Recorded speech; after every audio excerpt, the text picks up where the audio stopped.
Heat sesame oil in a frying pan, then add firm tofu, breaking it up with a spatula, and stir-fry until browned.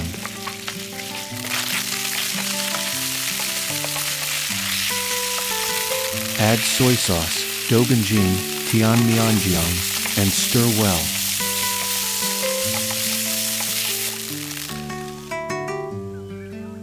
To prepare ramen, pour hot water into the cup and wait for 4 minutes.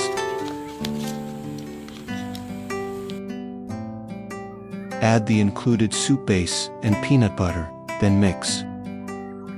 Top the noodles with the tofu mixture and garnish with chopped green onions.